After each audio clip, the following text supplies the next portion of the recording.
দূর থেকে এটি পলিথিনের স্তূপ মনে হতে পারে, আসলে পলিথিনে মোড়ানো জরাজীর্ণ এই ঝুপড়ি ঘরটিতে মানবেতর দিন কাটছে বিধবা আসরা বেগমের। আমার জায়গা জমি, আমি পলিথিন দিয়ে বানাই, এর পানি পড়ে শেষে তো খাই। এলাকার সব পলিথিন কুড়িয়ে কোনো রকমে এই ঝুপড়ি ঘরটি বানিয়েছেন বাগেরহাটের চিতলমারীর বড়বাড়িয়া গ্রামের মৃত হাশেম সর্দারের স্ত্রী আসরা বেগম। গত ৮ বছরের বেশি সময় ধরে ঝড় বৃষ্টি, গরম আর শীতের সঙ্গে যুদ্ধ করে জোড়াতালি দেওয়া ঝুপড়ি ঘরে এভাবেই চলছে তার জীবন সংগ্রাম। আমার এলাকার যত পলিথিন সব টোয়াটা আনি উনি তাই দিয়ে গুজিয়ে গাজে ওই টাকা দিয়ে তারপরে খায় অনুমতির সাথে। থাকার বাসস্থানটি যেমন জরাজীর্ণ, তেমনি দুমুঠো খাবারের সন্ধানে মানুষের দ্বারে দ্বারে ঘোরেন ষাটোর্ধ্ব বৃদ্ধা। জীবনের শেষ প্রান্তে এসে অসহায় দিন কাটছে তার। বিক্রি করে খাই আমি, আপনারা আমি কোনগুলি শান্তি চাই তাই আপনারা কি দেখুন।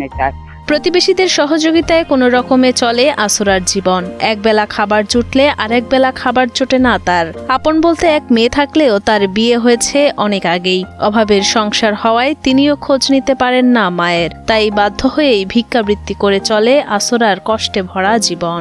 এই চায়ের চিন্তা খাই, মনে করেন যে তার এমনও অ্যাবিলিটি নাই যে সে আপনার একটা ঘর করে থাকবে, আর আমাদেরও নাই যে আমরা তার একটা ঘর করে দেব। সে আমাদের জায়গার উপরেই থাকে।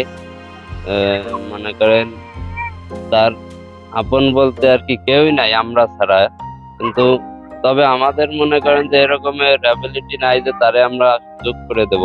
তবে সরকারের পক্ষ থেকে যদি তার কিছু সাহায্য করে এটাই মনে করেন যে ভালো হবে। সরকারিভাবে ভূমিহীনদের জন্য ঘর বরাদ্দ দেওয়া হলেও বৃদ্ধা আসরার ভাগ্যে আজও জোটেনি কোনো ঘর, এমনকি জোটেনি সরকারি কোনো ভাতা।